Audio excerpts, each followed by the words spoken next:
Hi everyone, welcome to Mamsu Code video guide session. In the previous video, we were working on our storage broker. This was a bit different from the regular updates, right? Generally, update is like update this record. But what we did differently was we removed all the records with the matching ID, and then we added back the record that was coming in for the update. Okay, so now what are we going to focus on is our foundation layer. So why did I have two boxes here? Let's just think in our mind that in your storage, you have a record 1, 2, 3, and then you have a record 4, 5, 6. Now the user is coming in and trying to update the record 1, 2, 3. So what do we generally do? Go and update it. Well and good. What if the user is coming in for the record, something different? So I think let me write it out just to talk it. This is 1, 2, 3, 4, 5, 6. So these are the records that's there in our storage, right? Let's say we have this one coming in as 1, 2, 3. So, okay. We've not seen this, but let's say user is giving in, we go to the storage broker, we find a match, we update it. Good. Let's assume the scenario here. 7, 8, 9. What if the user is giving the data 7, 8, 9 to update in our database or in any of the storage?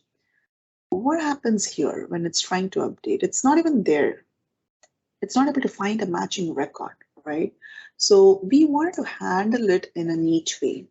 So that is what we're doing here. What we're trying to do is whatever this user gives it, the first storage broker that gets called is select by ID. So the foundation layer, we're expecting that, hey, you know what? Before I call the update function, I want to verify if this entity that is coming in for the update is already present in the record or not. I mean, already present in the storage or not. So that is why I had this box telling, first, let me wire up with the foundation layer to retrieve. And only when the record is found, I will then call the foundations modify to make a call to the broker to update the record. So that we don't end up updating a record which is not even there in the system. That's not making sense, right? That's where this piece came up, which you're seeing differently from the above. We now have two foundation layers for the system to work. Okay. If we have two foundation layer, as per the standard recommendation, the exposure, that's the layer which is interacting with our external boundary to receive the record or receive a request, has to interact with only one layer or one service. So if we just remove this box here,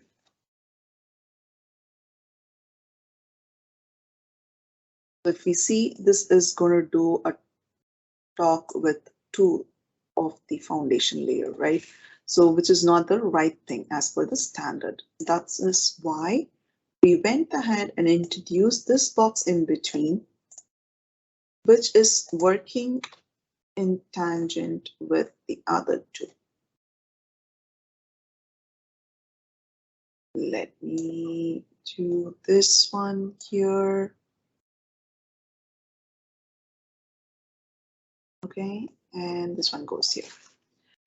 Okay, so how do we come up with this name? So there is the standard where you can think about or understand how these layers are named. So for now, if you see, this particular box is purely responsible of calling this one first. Only when a record is available, call this one. So this layer is called orchestration.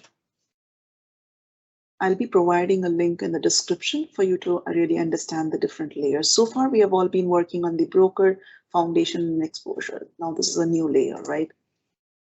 So that's how this diagram has envisioned. So now if we say 7, 8, 9, it comes back and says, there's no record for 7, 8, 9, it's a null. Okay, then what I'll do, I'll not call this layer. Let me give back a message telling the entity that you're trying to update is not found and end my workflow there.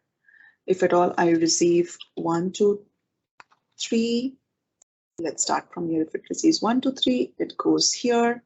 This one makes a first call here. Then it goes to storage. It gets 1, 2, 3. It comes back here. It comes back here, and then it goes back here. Okay, 1, 2, 3 is present. Now what I'll do, I'll call this modify layer. You perform all the validation that is required for modify. Go call the storage broker, and then go call the storage to actually update the record.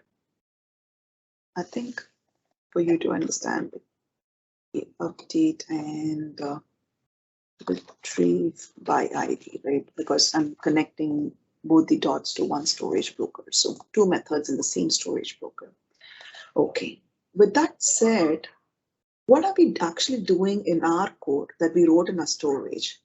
Are we really checking if that ID is there and updating the same record? Not really. Given the capability of the system.collections.generic list data type, we are removing and then adding.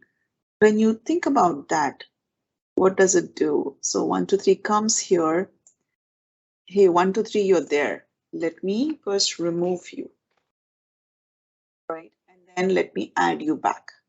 That's what we are trying to do here. In that sense, let's take an example of if 7, 8, 9 is coming into the picture. 7, 8, 9 comes here, you check it's not there, and it's trying to add, right? There's no update. So end of the day, it's just landing up here because it's just an add. Even if there's no record to remove, it's going to add. That is why this may not be needed. But I still had the duty of explaining you the reason of how modify can work or should work depending on the software need. When there's a need coming up that modify should always check for a record that is existing, only then update, then there's a need for another layer of the service. If you want to take a look at how this service works and all those things, first place is the standard. Another is any other standard compliant project, how modify works or how orchestration works, right? So far, since this is just one layer again, now this is gone. Not required anymore. And this goes here.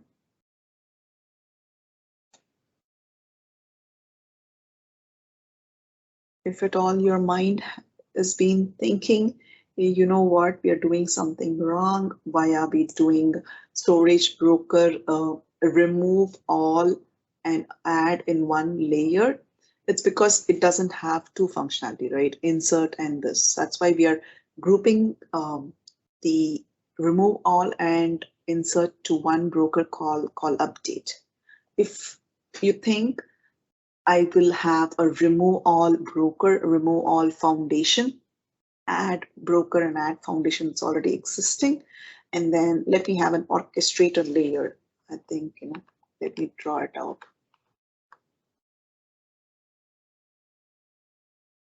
If you think that, let me say this is all, and then this is add. I will kind of do that to talk to the broker, and I'll have an orchestration layer to do this. It's well, it can be done. There's no harm in this, and this might be the right way also to do it. In the interest of our scope of learning to have foundations of C# into an understandable way and in a standard way, we can start simple. We'll start small. Once you understand what create, read, update, and delete does, you are now empowered with all the knowledge that is basically required for the software operation. Later on, you can go and keep modifying, right? I will end up giving a task for the Mumsu code community to say, hey, now we have defined our update in this way. Now go modify it, use an orchestration layer in between and then do it, right? That will be a good learning exercise end of the day for us to work on it. So for now, I am going to wire this one like this, right? I go here. Let me move this. Come on. Yeah. Move this one here and move this one here. Okay. So what are we going to work on? This is going to be modify, and then this is going to be L. That's what we're going to work on. Let's get to the coding. Let me create a user branch here, users tree, and this is going to be my foundation layer or modify sample. Then I'm going to create this one. As usual, let me minimize it. Let's get to the interface. For modify, I'm going to return the entity, and then update is the terminology at the broker level. At the foundation layer, it's going to be modify sample, and then it's going to, what happened? Modifies. Let's get to the service. So it modify event here, but I actually want it to be in the order of the CRUD operation. So I want to move it here. You should all know the drill. The failing test comes first. Samples service test logic modify cs. Then this goes to class.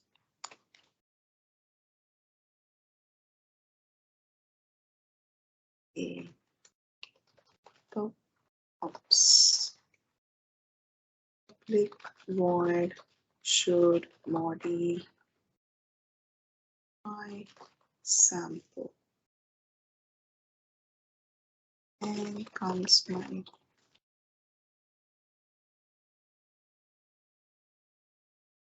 sample, actual sample equal this dot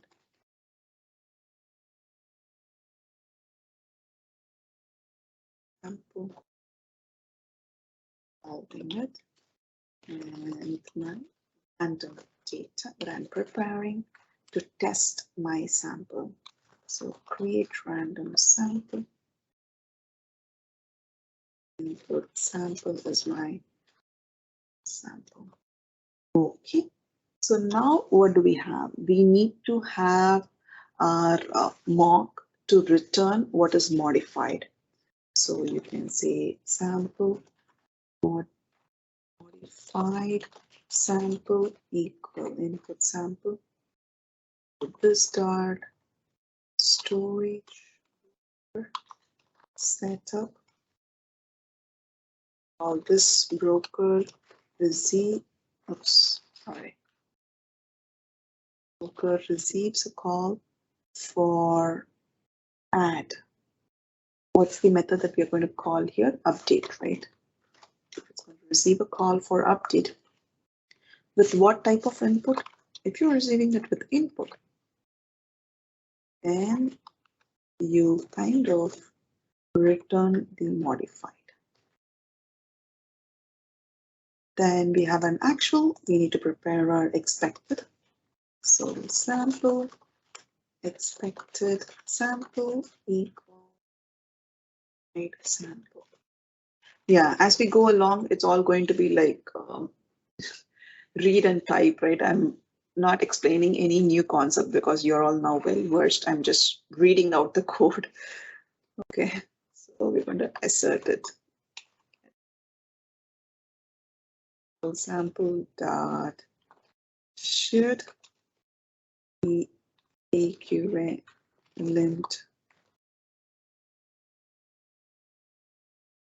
recording the videos with the previous commit kind of impacted. Okay, and this one is here. Verification. So verify broker broker dot update. And since this is an happy path, I really want to validate all the right values that is being called. I don't want it dot is any, right? Storage broker dot BNO dot BNO. I think we are good. Let's give it a try. Come on, it's failing, not implemented. Awesome. So let's get here.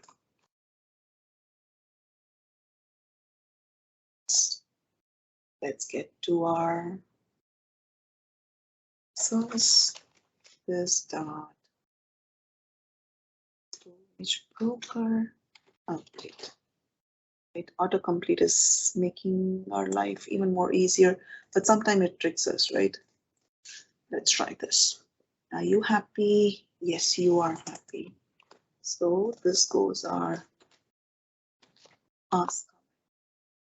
Yep, we are pretty fast.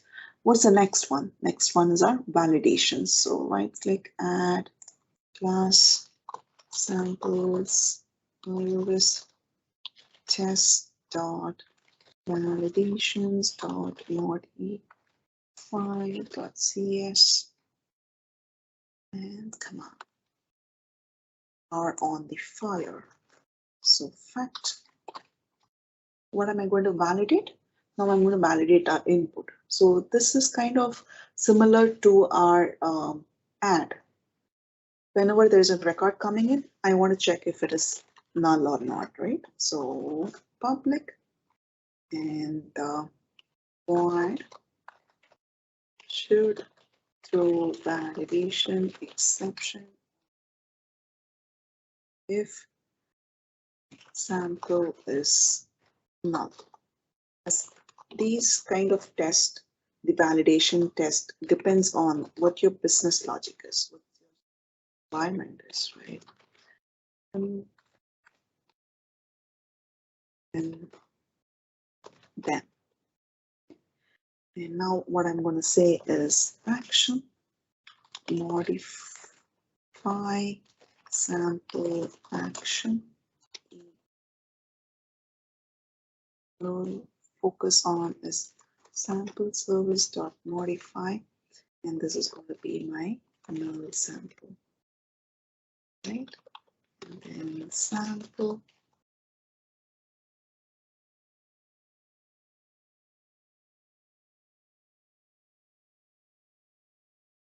exceptions are in null, right? So null sample equal new null sample.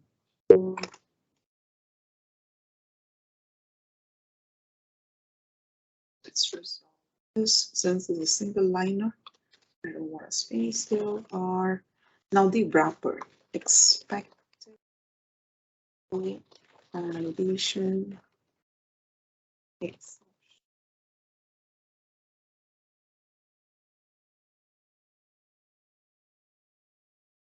So validation exception of null, right? Then what are we trying to do here is that throws the type of exception, sample validation exception on this particular action, and then I want it to be logged, right? So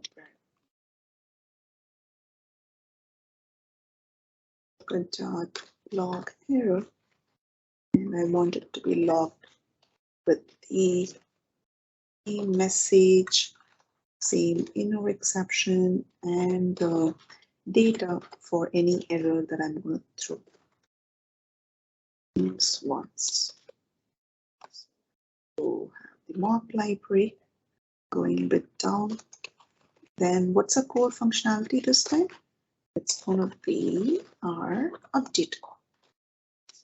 The update call to be made because my input is invalid. So this time, not just for the null, for none of the input data, I want it to be triggered. I don't want it to be triggered. Never. of execution. I'm going to say other calls and then mortgage broker dot pn. Let's see what happens now. Should say no exception thrown. Yep, good. I think now you all will be parallelly coding with me. It's all there.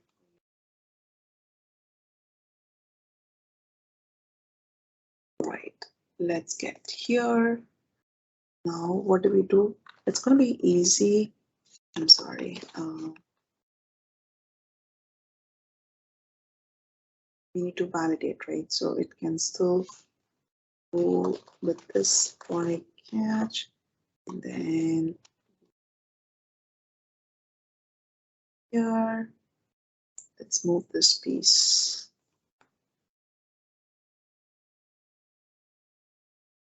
First thing what we're going to do is validate null. We're just going to check for null, right? So let this one be, and then we return this. As you saw, try catch, we're already leveraging with the same contract of add and retrieve by ID. So we didn't have to handle it explicitly. And our scope of test is just only null. So let's get here. I'm in the wrong file. Now it should pass. Yeah, it's good.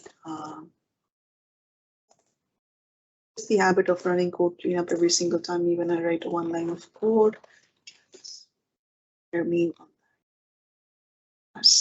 Okay. What is the other thing that we want to verify? Not just null. Do you want to save the record with invalid data? Whatever you had the expectation of add, right? Where's my validations add? So here it's null. Not just null. I want some data to be there. I don't want integer to be 0. I don't want the text to be empty, null, all this thing, right? So this whole thing, we're going to repeat it for the validations.modify function. The only thing that you'll have to change is this piece here, and rest all is all going to be same. So let's just go write it pretty fast. Great. Inline data null. Let me minimize this. Okay.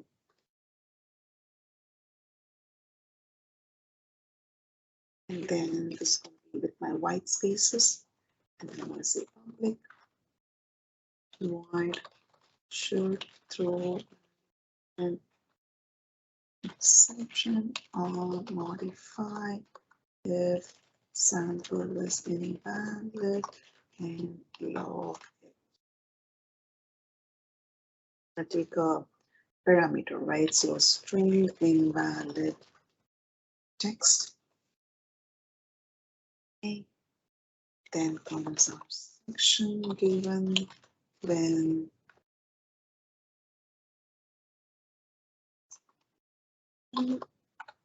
modify sample action,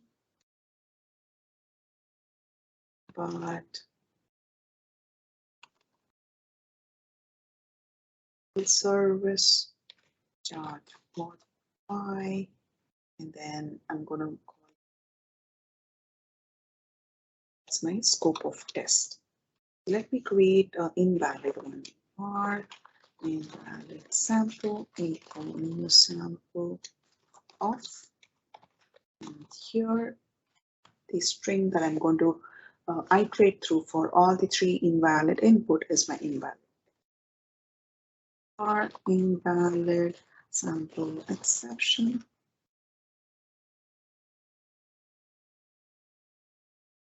Using it. Then I'm going to prepare my error messages, the problem details, or the data pointers to say which field and what's the error message, right? So add data of key, and the property that I'm going to work on is sample.id. I'm going to have here is ID is required. you have been following, I missed a full stop and then it had an error, right? So I'm doing it now. Next parameter that I have in my entity that I want to have a valid value. I don't want to accept junk values. So here it's going to be is required, or I think text is required is something that I put.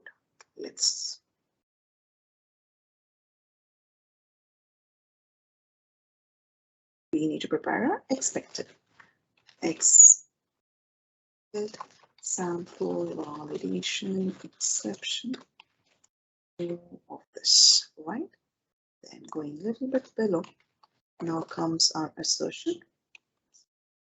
Use sample validation exception of this, and then my first thing that I have to verify is my logging broker, right? Logging broker dot verify broker dot error of the everything seen. So and I want it to be once. What is this dot storage broker? The core functionality. I don't want the update to be called because my input is in the any of sample. I think the AI is competing with us. This dot logging broker not be in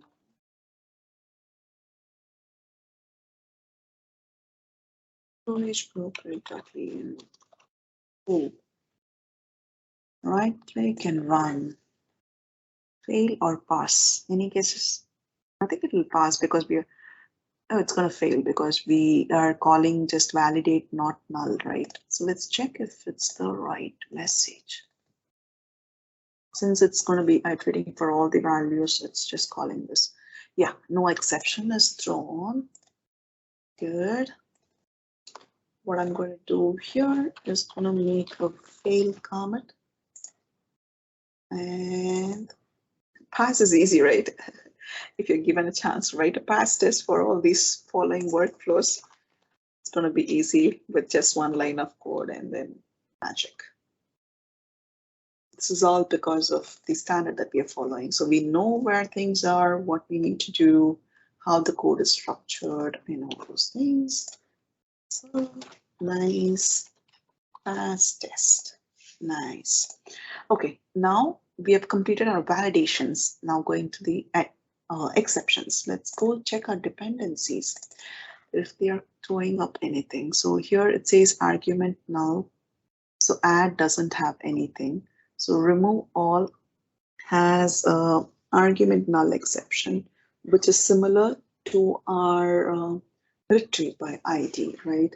So what we're going to do is right click, add class test dot exceptions dot modify dot cs. Let's try and do it.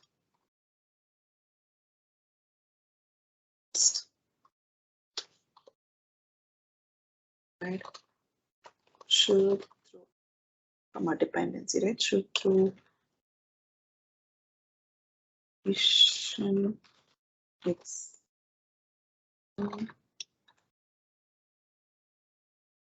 on modify if an argument null. What did I say in the retrieve by ID? If validation error occurs. Okay, so let's get to the modify if occurs and log it.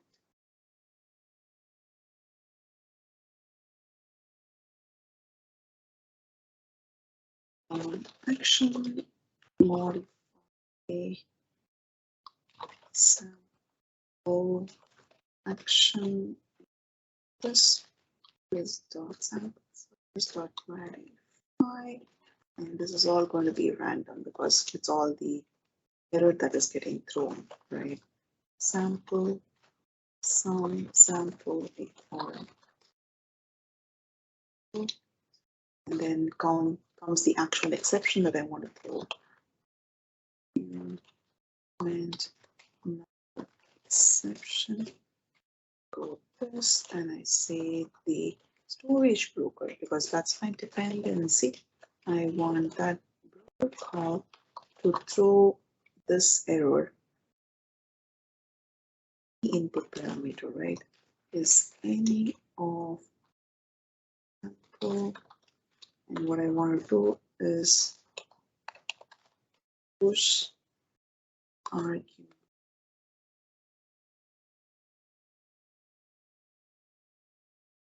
What we want, the next one is all our wrappers, right? Localization and categorization. So I wanted to have the names here. Let me minimize it. This is going to be my null argument sample exception. Element sample. See, it's not detecting the left hand side to the right hand side. New null argument exception because we did not have our library namespace there. Something null argument sample, right? What is this one throwing an error? It's a verify. It's set up. And comes my expected sample dependency validation exception equal new sample dependency validation my null exception. Assert type of wrapper that we are expecting, sample dependency validation exception. Verify if the logging has happened. Before that, since the broker, the dependency broker is throwing an error, we need to verify that it is called only what's broker.update equal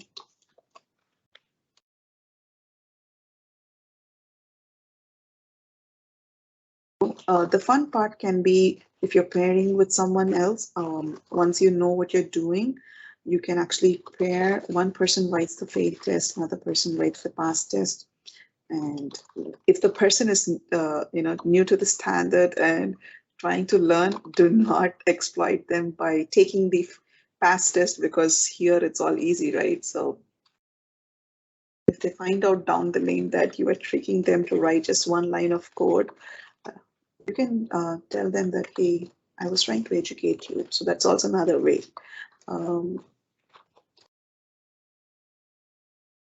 This dot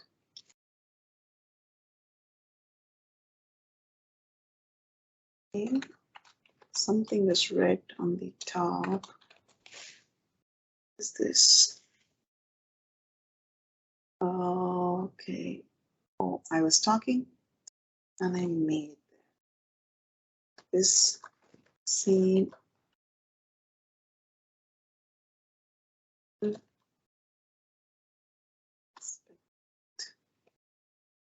closing here and one more closing. Right. Let's try and see. I think this one should pass because of the dream try catch. Yeah, it is a pass. It's going to be a pass test. Okay, so what is the other thing that's left? Is a service exception. I can show you in a quicker version, but don't ever try to do it. It's like disclaimer warning, right? Do not dare to do it. Okay, so I'm taking and here. So should throw service exception on modify if service error occurs and log it. So it's my sample. All that is fine. It's going to be my modify, and rest of the thing going to be page. Okay. I think it's good. Run the test. Yes, you see this, once I have a practice of what's happening, I really know where the code is, what are the things that I have to, modify. So if you've come this far and as you're talking and coding and you know what you're coding, you're not pulling the video, but just coding and then using this video as a reference, I think you're fine. So this is a pass. So with this, we are wrapping up our foundation layer for modify. In the next video, let's look up something else. Thank you for watching.